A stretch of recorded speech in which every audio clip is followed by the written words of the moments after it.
Mirëmbrëma dhe mirë se vini kallëzo për një me. Kjo javë ka shku me shumë zhvillime, sidomos në çështjet e marrëveshjeve me Serbinë. Gjatë këtij muaji, Komisioni Evropian ka publikuar raportin e progresit për Kosovën, ndërsa çështja e liberalizimit të vizave ende është duke u diskutuar për shkak se nuk ka një vendim final se a mundin kosovarët me udhëtu pa viza ose jo.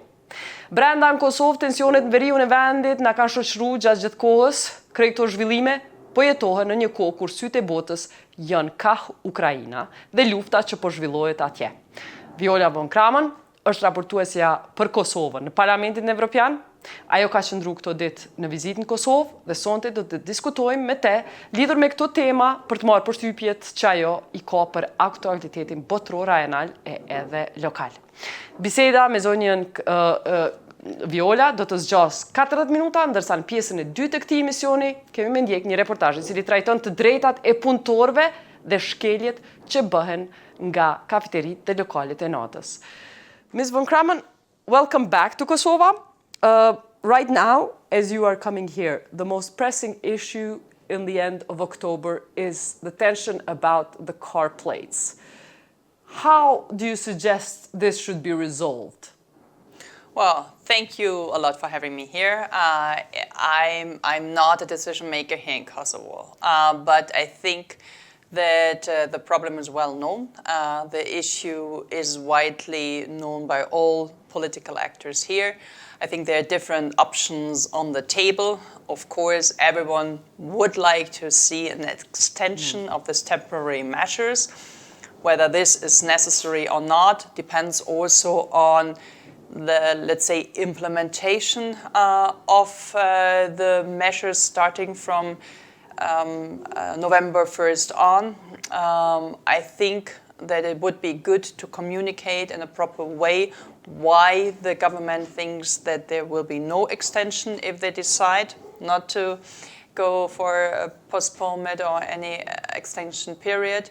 But I think it is also important not to come with harsh measures, but rather have a phasing out, explaining people, giving them a warning, a second warning, and so on. So I would really recall on everyone's, let's say, responsibility not to go for any provocation. From where we're sitting, a lot of explanation has been given, and I've met Serbs who say that not for loyalty to Kosovo state, but for practical reasons, for freedom of movement, they would register their car, but they don't want to have their car burned down. A few cars that have been registered, so few Serb citizens in the north that have registered their car, have had their cars burned down. This issue has not been a problem with Serbs in the rest of Kosovo. They have not been the traitors of their Serbian state. They have registered. There's no problem. They continue life, business as usual. Clearly, this is a problem in the north. Cars that register with Kosovo plates are getting burned down. What do you think should be done? What can Kosovo government do more than this? Well, you're absolutely right. We have problems more in the north than in the rest of the country when it comes to intimidating their own citizens, their own people. And this is extremely unfortunate, not to say that we see that some people who are behind that are part of a structure of organized crime, and some of them are on a blacklist of the US, for example. And maybe it would be good if also the European Union would label them for this blacklisting. So would go after those people who have obviously close, let's say, connections to this organized crime. Nevertheless, just a minute. Nevertheless, I think that reasonable people, ordinary people, should really give maybe a little bit more of time, but then really decide that if they want to integrate in the society, if they want to live according to the law, we should make an effort to help them to change their license plate. And of course, give them the full security if needed. EU and the USA have asked Kosovo to push this decision for 10 months. Do you agree with this? I think it's a bit difficult to assess that. I mean, the problem, as I said, it's long-standing. It has been postponed again and again, and I do understand why at one point the government of Kosovo would like to go forward and say, now we have said it once, we have said it twice, we have postponed it, and at one point we need to be serious.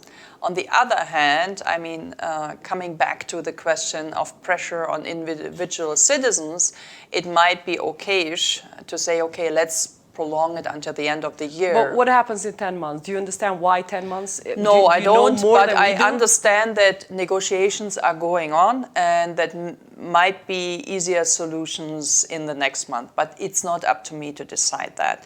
So I have pros and cons for both sides. I do understand why the government here is, let's say, a little bit impatient now and says, come on, now is the time where we really would like to see this. Also, life is pretty difficult for those people who don't have Kosovo plates. They cannot travel in the rest of Kosovo.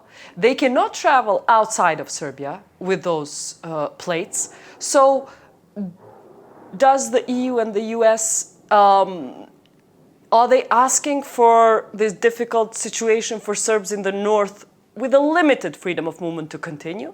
Another 10 months? No. I think what I understood, but don't get me wrong, within Kosovo they can travel freely. They would be faced, let's say, a warning, a second warning, a fine or something. But if they cross the border, this could face a problem, yes. I mean, we need to make sure that people who would like to change and who are obliged to change the license plate, they can do so. That is a problem, obviously, in parts of the north, and this is this is an issue which needs to be fixed. Can the European Union help with this? Partly, yes. I think that EULEX is very much aware of that. That people are, let's say, very sensitive to that problem, or to this question. But in the end, it needs to be a communication towards the Serbian community to really... I don't think there is a communication issue because Serbs understand why you need the plates. It's not rocket science. Why is there so much toleration of the violence that is encouraged by Serbian government in the north? Why is there asking? You have to ask them. I don't know. I know. I'm not the press speaker of the Serbian community. I understand, but do you understand why there is not a push for another, asking Kosovo to push for 1 month, 2 months, but another 10 months in this phase? What do they hope to achieve in 10 months? A final comprehensive agreement in the end of 10 months? Maybe this is part of the reason, maybe, but this is more speculation why it is 10 months. What I've heard is there are negotiations going on, and it seems to be easier regarding this intimidation, pressure, different other packages which are on the table to have a, let's say, a full offer. But I can't really explain. Recently, there was news in Kosovo. Escobar said that that the comprehensive agreement he's heard is very close. Do you see in the circles you are with diplomats, with EU officials, do you actually believe there is the comprehensive agreement, final agreement between Kosovo and Serbia is around the corner? Does it look so? I mean, if I'm open, I would say yes. I mean, it is really up to the political leaders in both countries to decide whether they would like to have a compromise or not, whether they would like to go for 90% and maybe not each of them for 100%, because there will be maybe 1 or 2 things they need to swallow, they need to explain, they need to communicate. But this comprehensive agreement, or the first proposal, which is now on the table, I would say is a fairly good one for Kosovo. And I would recommend each and everyone who is in power here to try to take this offer. Okay, Ms. von Cramon, can you please, for our audience, there's been a lot of talk and huff and puff about the offer that is on the table. For an average person, can you explain what is there on the table? I understand we haven't seen it, but what is there on the table? Unfortunately, this is also, of course, the I would say the how to say, the magic of the negotiation. We cannot disclose things which are still being negotiated. But how do you know it's a good thing for Kosovo? It's a good deal for Kosovo? Well, I've heard some parts of that, which I think is crucial for the Euro integration path. So give us the good news. What is good? No, I can't. Even if it's Sorry, hypothetical. No. It's for example, it would prevent Serbia from lobbying against Kosovo being part of international and European institutions. Okay. I think this would be one important step forward, for example. Anything and this else? is, of course, there are many things in there, but it's not up to me to disclose now the proposal because it is in the midst of the negotiations and it's not helpful neither for this side or for the other side, nor for us in the European Union if we speak publicly now what is on the table. Okay. So I would just say that... Is this the best thing? Can I still just push it? Is this the best thing that Kosovo gets out of this deal to prevent Serbia from stopping Kosovo? There are many other things. It's not one superlative. It is about the package. It is about, I mean, you have watched and witnesses the results of the dialogue for the last 10 years. There were not too many highlights. There were not too many, let's say, positive outcome. At least they were not sold publicly here. But I would say the last weeks and months have actually proven that the dialogue can deliver. We have now the recognition of Kosovo IDs in Serbia. This is big. We are close to an energy agreement, which actually was already signed on mid-June. It is up to the sides now to speed up a little bit on the procedure. We probably will see the recognition of university high school degrees. So there are many things coming up. This year? Absolutely, 3rd of sure? November, that is the plan, yes. And so there are many things now in the pipeline, either have been ratified or have been discussed, the missing person are on the table, so many things are going on. And I wish this government would take all the success stories and sell it as their success stories and say, wow, this is what we have achieved through the dialogue. But for that, you need a positive attitude towards the dialogue. But this government came to this program, tried to sell the energy deal in June, and we will tell it lied because it said the energy agreement is done today. It's almost November. We're entering a very expensive energy winter. It could have been solved. And the deal is not done. Solved. It's not done. So what can it sell? Why should it lie to us? Why are you encouraging the government to lie about success? They are not lying, but sometimes it is good if you are pragmatic, if you want to have an outcome. If you want to achieve something, you have to be pragmatic. If you're always principle-based, you have a problem. And that's what this government... What have they achieved? They haven't yet achieved it. I mean, we're talking about an energy deal that will be done, diploma deal that will be done, missing persons that will be done. It's all done. It's just the formal. It's a technicality to sign this in 2 weeks. I know, but it's not implemented yet. For this technicality, Ms. von Cramon, for many years, for this technicality, we have been missing an energy deal because Electroserver of Serbia doesn't want to register as a part of Kosovo institution. It's technicality for you, but it's very simple. For this symbolism, it has been stagnated. I hope it will not, but we are over this, I think. You think? At least that's what I've heard. I'm sorry to be the skeptical, but I've heard this so many times before about energy deal. It's your right to be skeptical as well. Okay, I want also to ask the other side, which of the coin, is that this government came to power with a promise that it will start a dialogue with local Serbs. Wonderful. Have you seen any dialogue with local Serbs in the last 2 years? On the opposite. On the opposite. That's really, really regretful. I mean, I really have tried and made some effort, talk to people from the Serbian community in different locations, but the only thing I've heard, no matter whether that was here in Kosovo, whether that was on the ground, whether that was in Strasbourg and Brussels, wherever they meet me, they're rather frustrated. They say, yes, on paper, they're good. They are announcing it everywhere, but on the ground, in practice, in reality, it looks completely different. And that's what I think is really a big missed opportunity. So if you take this seriously, if you really want to have a dialogue with your citizens, which I think is self-understanding, if you want to create a state and you have at least 2 official languages, you need a proper translation system. Sometimes you should, even if you're an Albanian ethnicity, you should make an effort to reach out in Serbian to your own people.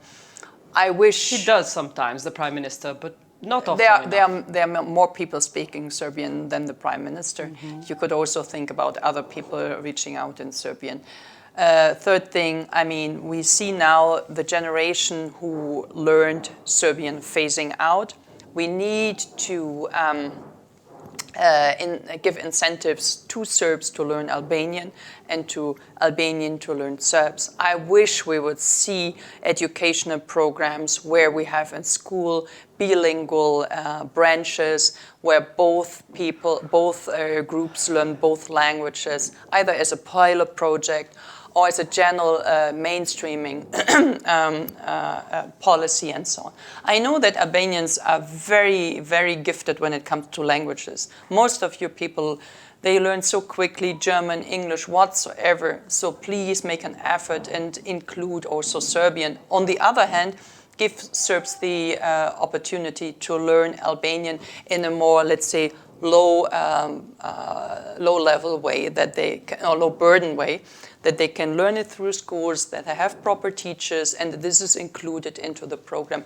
I wish this would be one of the, let's say, policies in the government.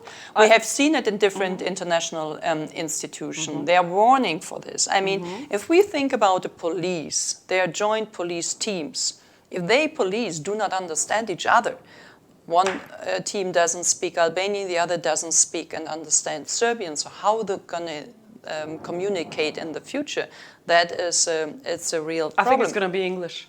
In practice, it's going to be English. Yeah, but is that the thing? I mean, now we still have generations who understand each other, and also on the Serbian side, some goodwill people who would like to learn Albanian.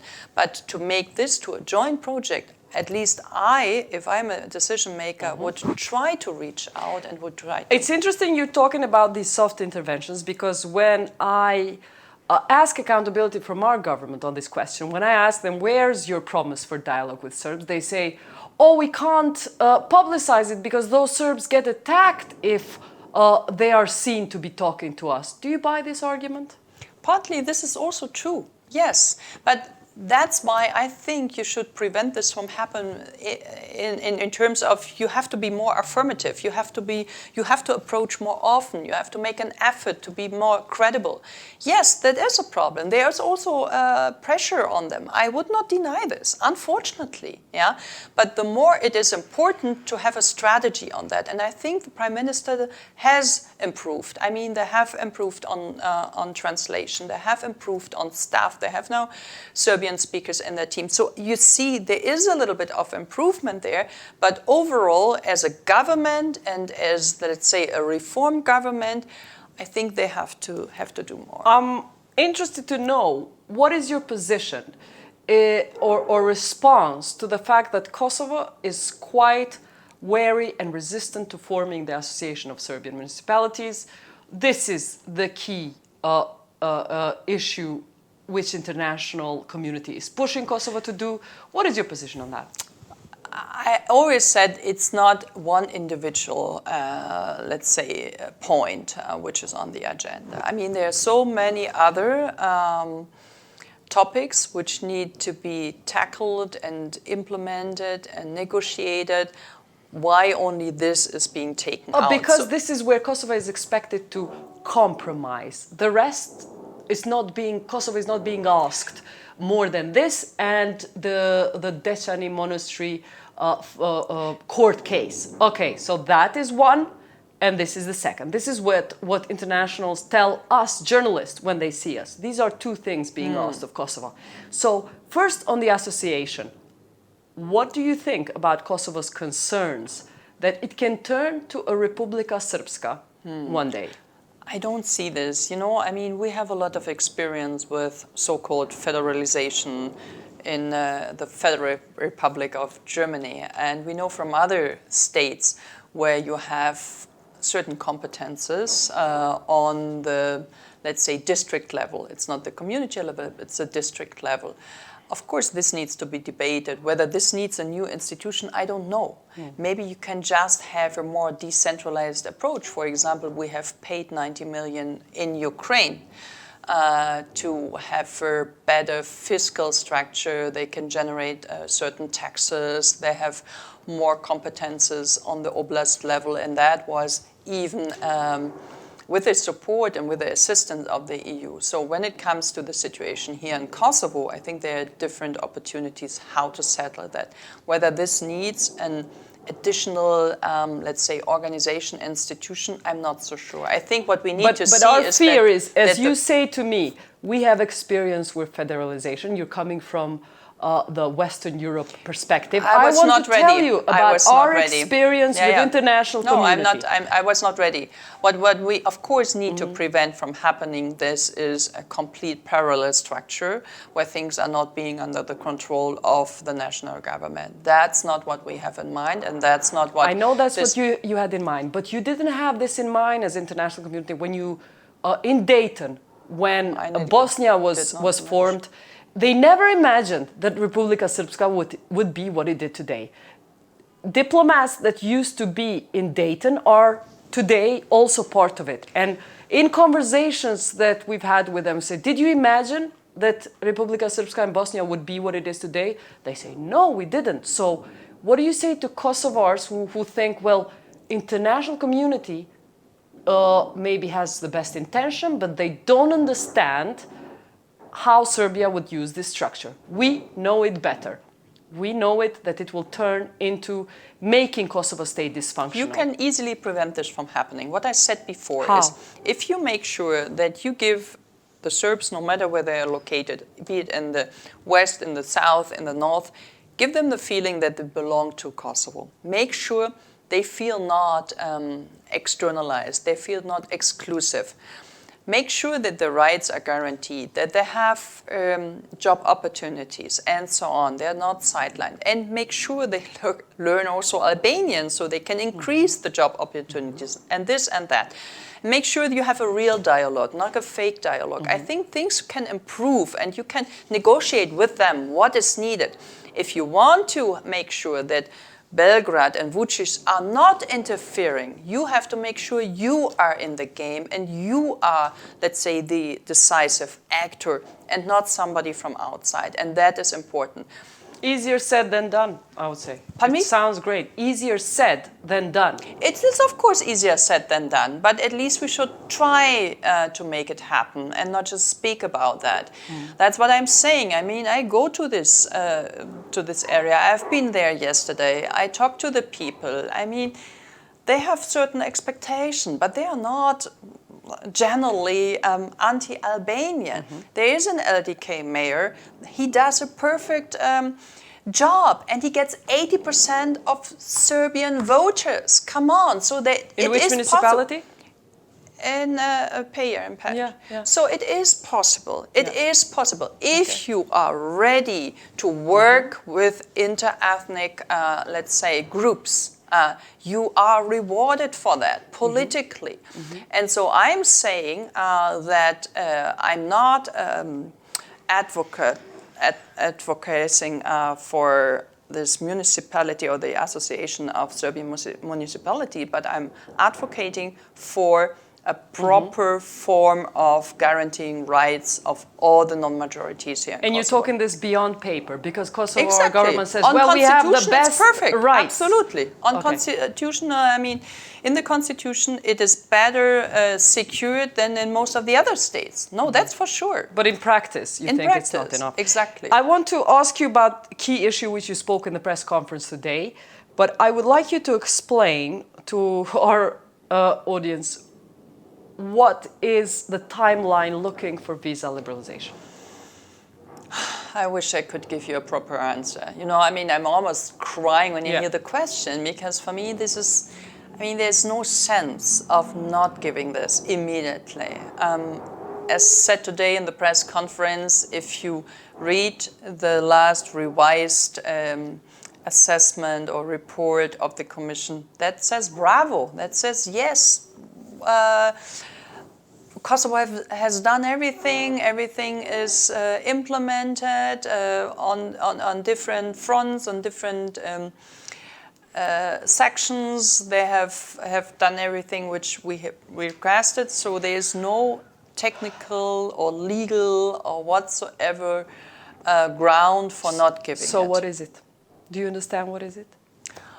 I think we are very close. I hope we could have given it until the end of the year. Obviously now France and other countries have not general, I would say, reservation, but they would like to get some things organized. But it's not just one country anymore. So we have a group of countries who have reservations now. Who are the group of countries? Well, I think around Netherlands, Benelux, Luxembourg, Belgium, and so on. Well, I'm in contact with people from Luxembourg and Belgium, where we have also a green partner in there. I try to find out, so I really try to push from inside, but it's not easy. And as I said, everyone tells me before, no, it's all good. We will have, let's say, a positive vote on that. And then you hear in the evening, again, it's postponed. But hopefully we will have a date in the next voting, which would take place mid of November or beginning of December. And if the vote is negative, what would you say to Kosovars who think, well, even if you behave, you don't get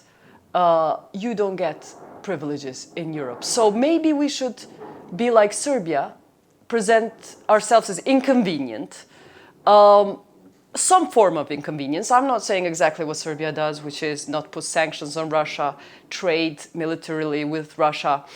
But is the message that unless you present yourself as a country as some form of inconvenience, you will not be listened to, or you will not be given the privilege that everybody else has, free travel? I guess we will see a positive outcome. It's just a matter of time. So, as I said, I think it's absolutely unfair. It is not. It is completely unjust that Kosovars had to wait for so long. There's no reason for that. Whether you should follow the model or the example of Serbia, I would not recommend you to do so. There's no need to do so. There's no funding stopped for Serbia because it behaves like Hopefully that. it will. Hopefully it will. You think it will? I think we will push for that to suspend some fundings. Yes, for sure. I mean, they are not working according to the EU migration regulation, not according to the Common Foreign and Security Policy, and so on and so forth. So there's a lot of, let's say, room for, or a lot of potential for sanction them in that regard. There's potential, but also war with Ukraine has been going on for 6 months. All the other countries in Europe have aligned to a common foreign policy, putting sanctions on Russia. War looks like it will continue. How much tolerance will the EU have for Serbia? How many more months or years? Well, if you talk to civil society activists and independent media in Serbia, they sometimes think if you focus only on common foreign and security policy and not on domestic reforms, we also have a problem. So I would like not to focus only on non-aligning the Russia sanction, which is bad, there's no question. At least Russia voted with the majority in the UN But EU is not Assembly. penalizing Serbia for anything, Yeah, neither that's what for I'm its saying. internal democracy or for external behavior. Yeah, exactly. And if we look for reasons, I would rather look at all the outstanding problems in the domestic politics, judiciary reform, election reform, and so on and so forth. So many more things are to be done internally than actually externally. Externally comes on top. Okay, internally, is EU achieving anything with Serbia, making it become more of a civilized country? I'm not the rapporteur on Serbia. I follow Serbia. I see that the political climate it's not really inspiring. But I think we should also consider there's a big group of Serbians who are not following. Okay, you're a rapporteur for Kosovo. Can you give me your evaluation of the current government, which is almost 2 years been in power? What would you say, also from looking at the progress report, where would you like to see reform that you're not seeing happening fast enough? Well, I mean, in terms of reforms, I think we see a lot of progress on the judiciary. I think that the wedding is actually the right approach to go. I mean, we were speaking about energy and climate protection. We were not too happy with this implementation of the energy concept. I think Kosovo has to do more on the environmental sector. We really would like to see more effort on investing into renewables, put a proper plan, how to have a feed-in tariff, how to give incentives to investors from solar, wind, geothermal, whatsoever. Considering you come from a Green Party, we've had on the studio recently solar investors who say it's easier for us, less bureaucracy, to go and invest in Albania and Macedonia, although they are from Kosovo. It's easier to go there than continue in Kosovo. Why do you think this is happening here? Why do you think Kosovo is so difficult for renewables? Well, they are different. I think might be different reasons, but it's absolutely true. It is a missed opportunity. I was last year in summer in Albania. You see a lot of solar panels. You see that people are really investing into this sector. That is a huge also economical factor. And of course, it is decreasing the dependency on fossil fuels, like here in coal. I think there's a lack of political will. There's a lack of, there's a big uncertainty how to do this. Still, I guess the main engineers, the main people who are in charge on this energy and grid system are maybe a little bit older and not so much advanced in terms of renewables, progressive, decentralized energy, and so on. But there are many advisors from all over the world, and everyone tells them the same thing. You have to diversify, and you have to give the right financial incentives that people invest and that this energy is being used. I have been at a farmer's place today, and he has explained the situation to me. I mean, he has What did he explain? Yeah, he has a roof full of solar panels, but it's easier for him to, not to invest into renewables because he is not being financially compensated for feeding in the energy, the electricity, and that's bad. So he has to pay. Because the grid is not taking his extra energy he produces. It takes the grid, but takes it. No, but it's not paid. Yeah. It's not paid. It's not paid. So that is really, absurd. If you have energy poverty on one hand in this country, you have sun, maybe not as much as in Albania or parts of North Macedonia, but you have wind a lot, you have haze, you have some Israelis investments here and there, a little bit of German, but you could do much more. You need a proper spatial planning, you need an investment plan, but in the end, you have to make sure that the electricity which is produced is also being compensated for. And that is, at the moment, I think, not really put together in a strategic way which pays off for those people who have the money and who would become more active, unfortunately. But I hope with a little bit more, let's say, strategic approach over the winter time, we can see something. Knowing how passionate you are, as much as I know you for more than a year now, how passionate you are about green policy and green energy, well, I bet you're talking to our government about this. What is their excuse to you as to why they aren't doing more? Well, I think first it took rather long to produce this energy strategy. Then it was debated amongst politicians. And then, to be honest, over summer, I have not really followed how much it was then implemented and what was the next step, what kind of legal drafts they have produced. It's not adopted yet. It's not adopted yet. And what what I've seen today is not really promising. So it could be easily fixed, I think. But of course, it is much cheaper, and that is the problem at the moment when energy prices are rising, raw material is not there. It is always easy then to rely on what you know, what you have, and that is in this country, unfortunately, coal. Yeah? But regarding our health, regarding the CO2 emission, other emissions, I mean, winter time, it's so smoky in the city, it's smoky in many other parts of Kosovo. It is the reason for chronic health threats, and I think this government will take care of that. Finally, you mentioned as one of the reforms, you mentioned the vetting, that you like to see the vetting of judiciary that is taking place. The problem is that this is going to be a very soft vetting. And our institutions say this is because Venice Commission has suggested not all prosecutors and judges should be vetted, only the heads of the courts. We don't think this will resolve our big problems we have with basically judges and prosecutors without integrity. Majority of them, unfortunately, this is the impression of the average person. Why does an institution like Venice Commission not allow Kosovo to make full vetting? Can you explain this? No, I'm not a lawyer, I'm not a legal expert. And in that case, I would rather refer to the Venice Commission themselves, why they have advised so.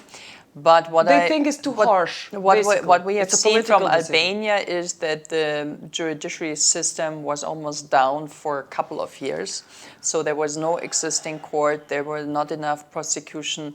I think that over 80% judges and prosecutors in the end were dismissed or walked out of the system. And so what I understood from the EU institution, this will be very similar to what the Venice Commission has advised, that they're running into a risk where we finally have no functional court anymore, and they really would like to avoid this from happening. Next question, I would like to ask you about something that you have talked about. After Byrne report in 2021 for deleting addresses of Albanians in the Preševo Valley, you have responded heavily saying that EU must investigate these accusations. After the EU Parliament did vote a resolution that said that this is worrying, Byrne found that this practice continues. What do you think EU could do further about this? First of all, of course, I was in contact. I was approaching this to the Serbian side. They promised actually to provide us with numbers because they try to claim this is not just addressed to the Albanian citizens, but to each and everyone who leaves the country and who has a, let's say, residence which is not actively used.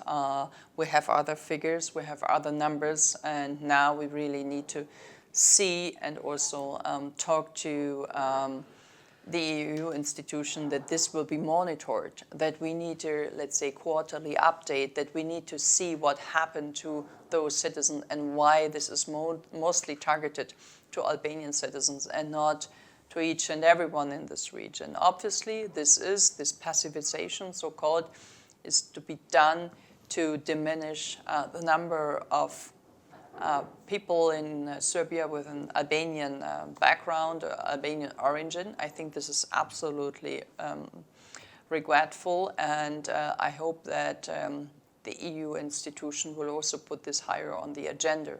But you're absolutely right. So far, I don't think this is in any kind of a sanctioning measure included. Finally, the people of Kosovo know you most for your vocal resentment of how the first government, Kurti I, fell during the pandemic. Today, as we speak, we have a resigned health minister. We have no health minister in Kosovo. Our health is the worst it's ever been. It's in crisis, our health situation. Do you have any advice how Kosovo could come out of this situation? Oh, sorry. I have to admit, no, I was not too active in that particular field. I know it is crucial. I know that many of my friends here in Kosovo were complaining how difficult it is to get quality, let's say, care, medical care, but also, of course, I have to admit that your caretakers, your doctors, your physical practitioners are sometimes better paid in the EU, and it's also a fault, of course, of the EU. If we ask them to leave Kosovo, it's not so easy to sustain, let's say, high-quality system here. They were supposed to be, actually, the average salary of a doctor here is 600 euros.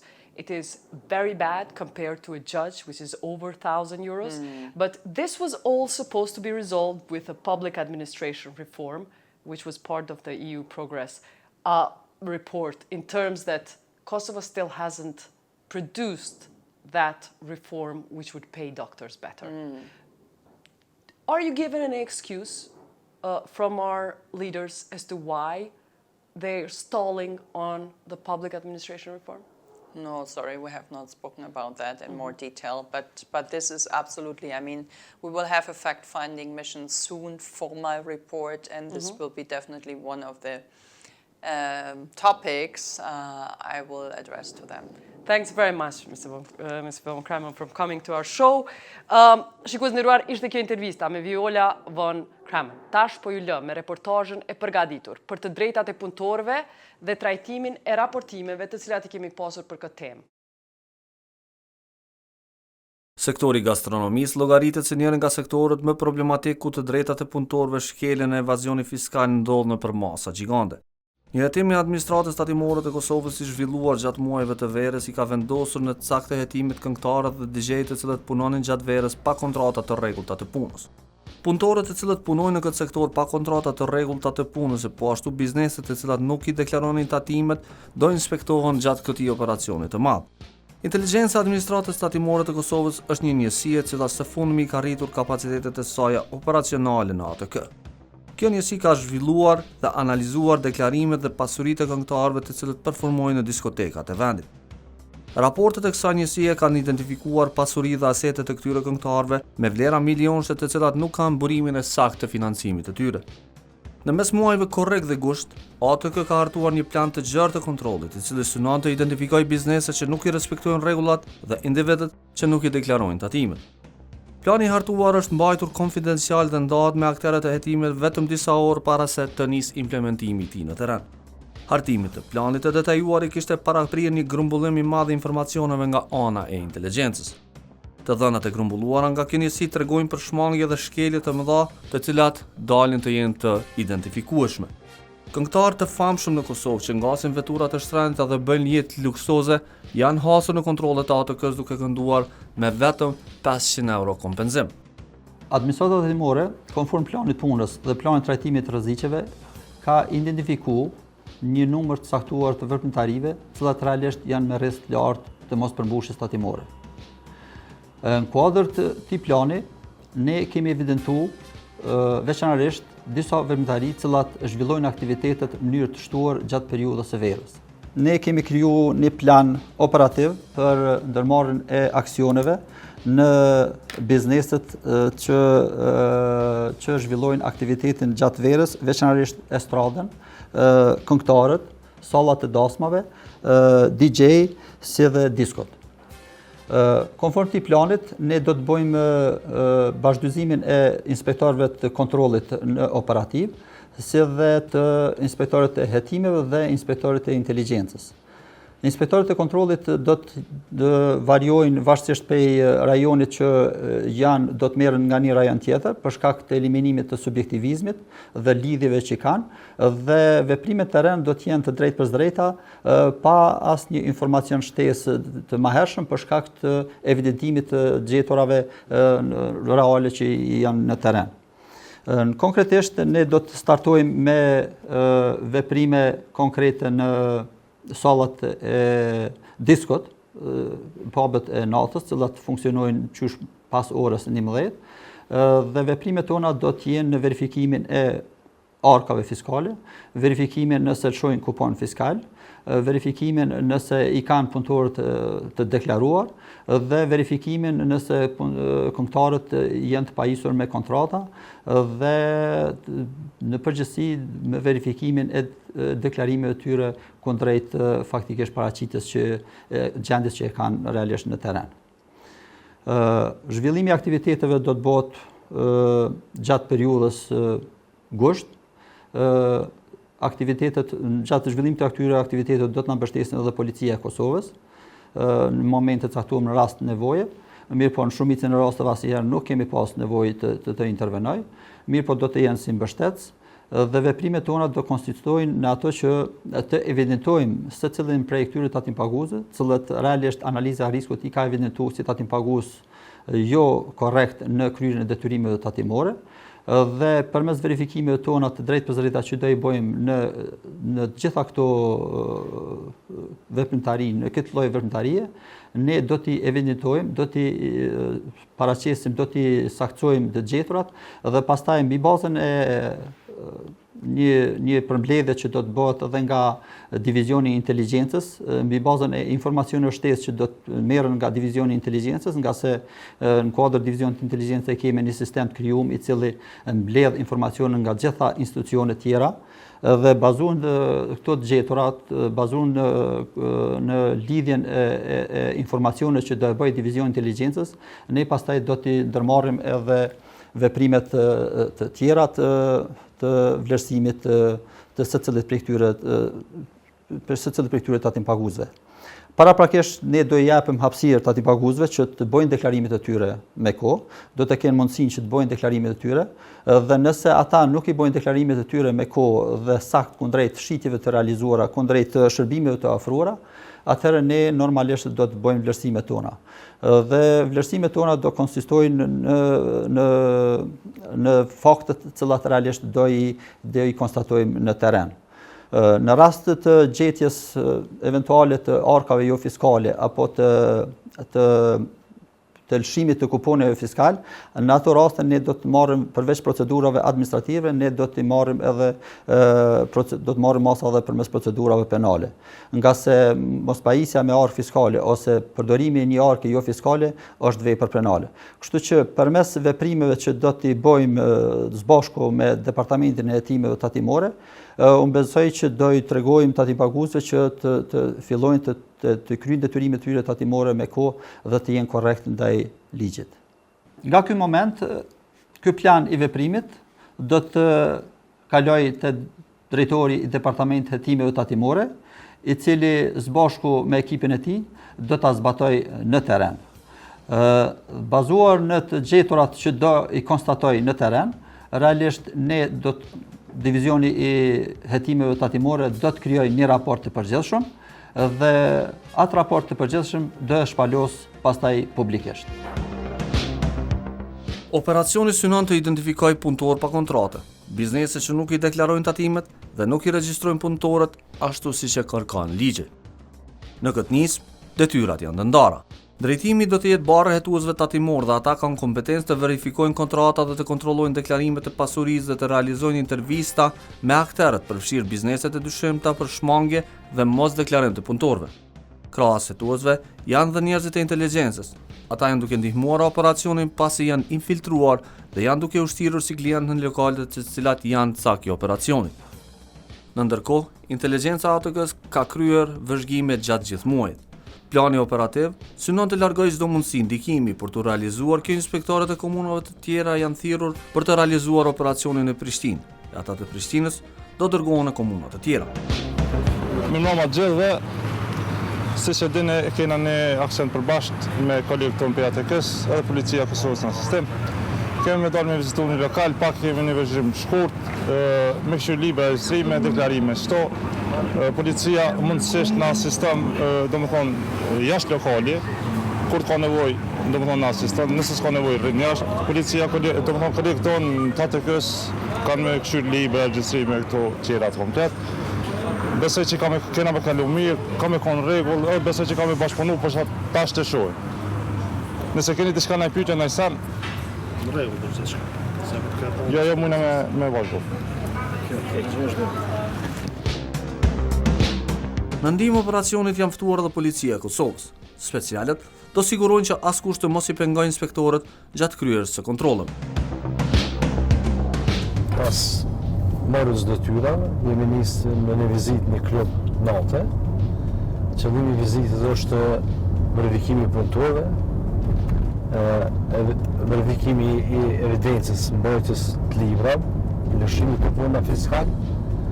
Po ashtu në kohën e vizitës do të vizituar apo do të kontrollohen edhe grupe të tjera të interesit pjesëmarrëse që mund të jenë klub natës, këngëtar, DJ, kompanitë të sigurimit e tjera. Shpresoj që do të kalojnë mirë gjatë kësaj vizite. Sipas ligjit, nga nisja e operacionit do drejtohet nga inspektorët e ATK-së, ndërsa hetuesit do jenë të mbikëqyrur dhe do të inspektojnë detyrat e punës. Plani fillestar është kontrolli i njërës prej diskotekave më të mëdha të Prishtinës. Aty është paraparë që njëra prej VIP-ve në zë të vendit të mbajë një koncert gjatë asaj mbrëmje.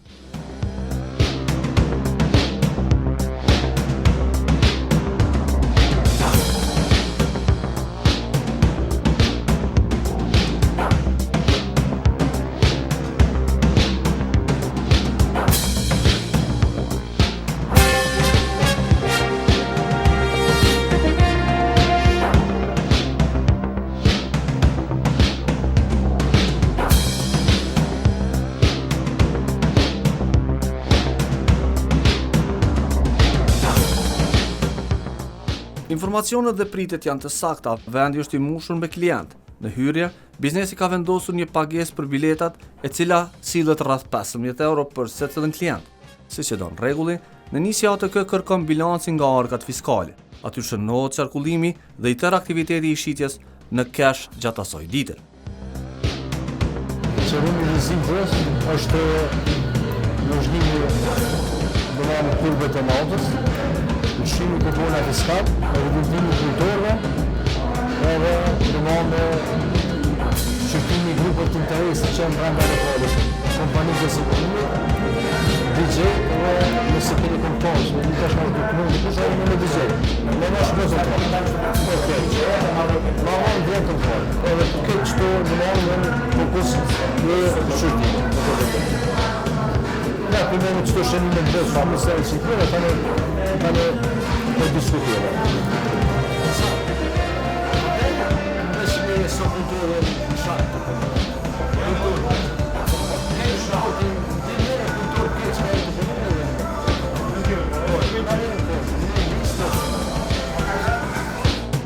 Përderisa kontrollet vazhdojnë për arkat fiskale, inspektorët e tjerë nisin të verifikojnë punëtorën dhe mundësitë që biznesi të ketë punonjes pa kontrata të punës. Disa inspektorë mbledhin letërnjoftime të gjithë punëtorëve që të janë hasur në këtë objekt. Atyre do u kontrollohen kontratat e punës dhe do të kontrollohen të dhënat nëse ata kanë deklaruar tatime në administratën tatimore të Kosovës.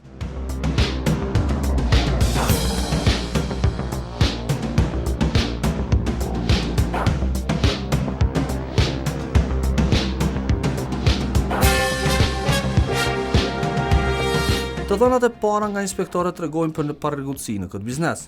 Brenda në diskotek janë prezent mbi 1000 klientë, ndërsa kupon fiskal ishte lëshuar vetëm për 200 të tillë.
Kontrolli i ATK-së vazhdon edhe në misionin e sigurimit të dëshmive nëse këngëtari në këtë rast ishte i kontraktuar sipas rregullave. Ligji kërkon që këngëtarët të kenë kontrata dhe të deklarojnë se cilin cent të kontraktuar. Të dhënat tregojnë shpërputhje. Këngëtarja e famshme ka një kontratë me vlerë prej vetëm 1000 eurosh. Pas kontrollit të diskotekës, radha i vjen edhe intervistës së këngëtarës, e cila pritej të niste koncertin e saj.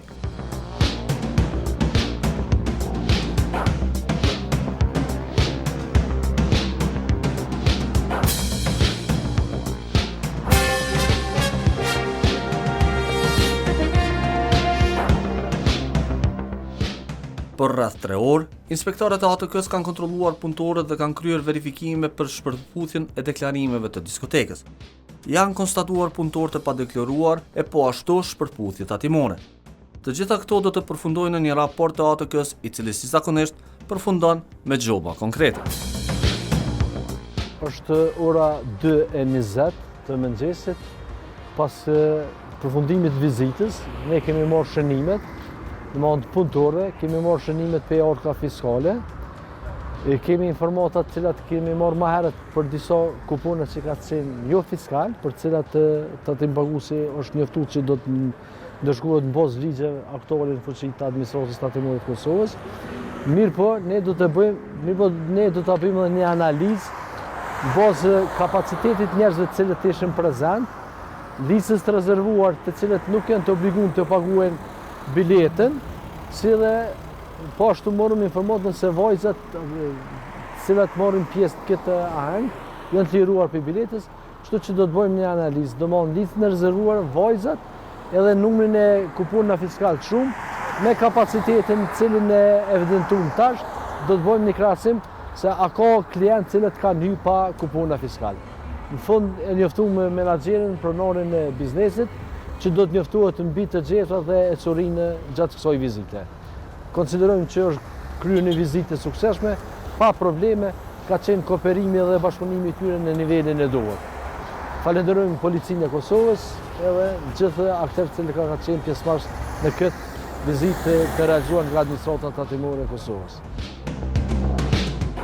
Nata e parë përmbyllet me sukses.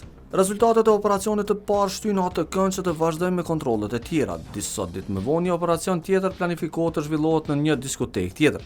Sërish, cak janë punëtorët e padeklaruar dhe kontrollet për evazion fiskal. Ora 01 pas mesnate, një njësi e administratës tatimore nga regioni Ferizojt, të mbështetur nga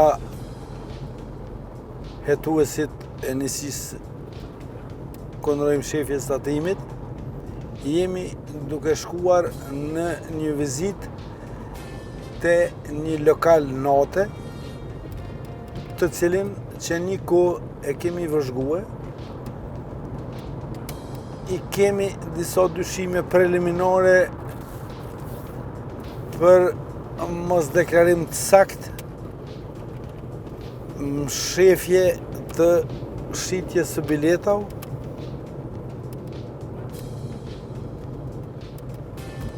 ulljet kontratave të muzikantëve të estradës, të cilët kryjnë shërbime për llogaritë të pronarit lokalit, njësia mbështetëse inteligjente një kohë të gjatë i ka vëzhgue,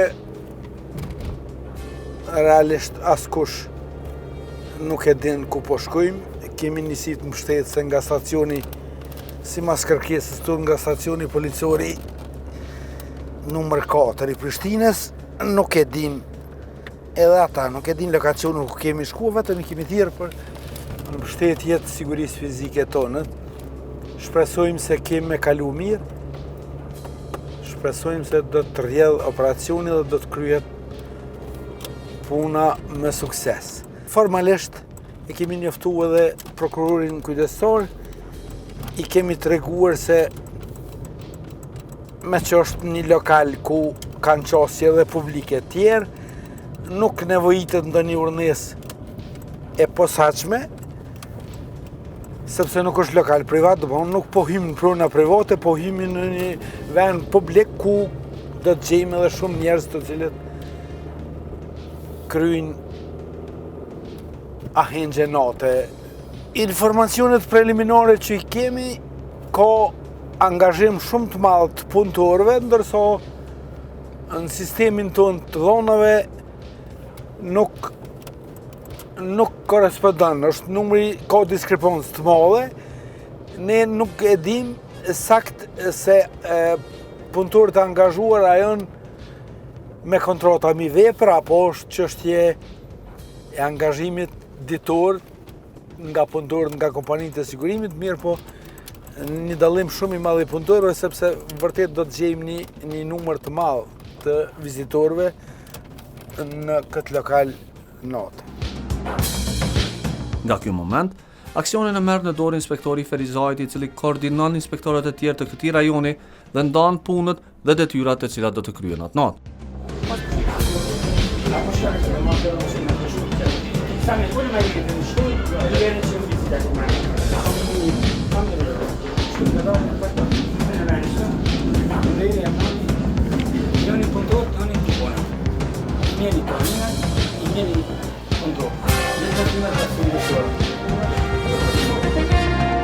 Pas prezantimit me përfaqësuesit e biznesit, inspektorët ndahen një nga një dhe fillojnë mbledhjen e kartelave identifikuesve të punëtorëve dhe intervistimin e klientëve, ndërsa ata janë të pajisur me kupon fiskal në momentin e shërbimit.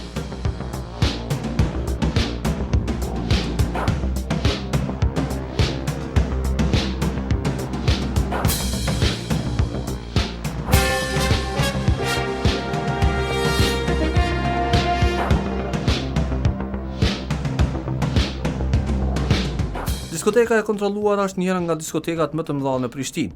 Kontrolli zbulon detaje interesante. Klientët, edhe pse nuk kanë marrë kuponin fiskal, mundohen të arsytojnë biznesin duke aluduar se akoma nuk e kanë kryer pagesën.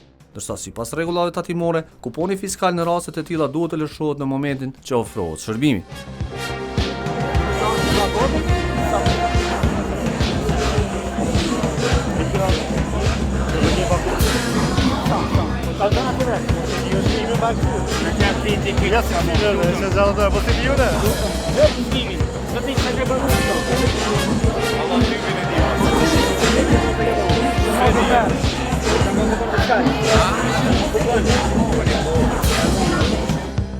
Kontrolli vazhdon në zyrën e biznesit. Në të njëjtën kohë intervistimit po i nështrohet edhe menaxheri i këngëtarit, i cili u prezanton inspektorëve faturën në vlerë prej 5.000 euro, të cilën e kishte lëshuar atë natë për këtë diskotekë.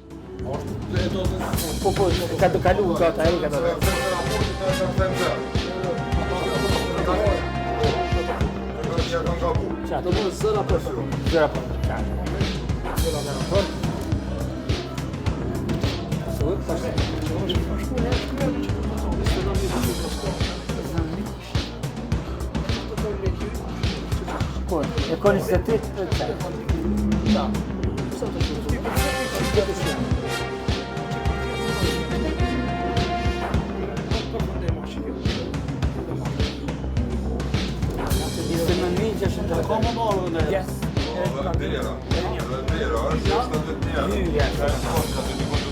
Okej.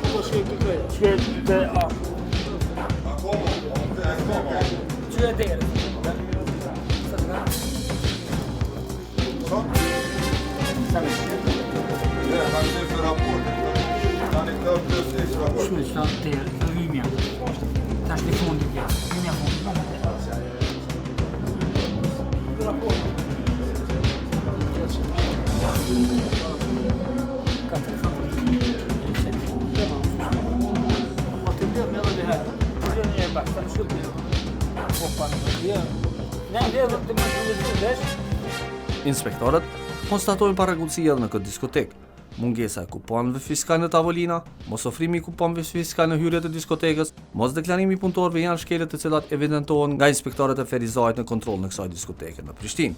Përderisa hetuesit dhe inteligjenca i presin detyrat e tjera të cilat kanë të bëjnë me analizimin e deklarimeve tatimore gjatë gjithë sezonit veror të këtij biznesi. Është ora 2 e mëngjesit dhe kontrolli përfundon me mbledhjen e dokumentacionit të gjerë, në të cilën përfshihen kontratat me punëtor, kuponet fiskal nga 6 arka të ndryshme fiskale të cilat pritet të analizohen gjatë ditëve në vim.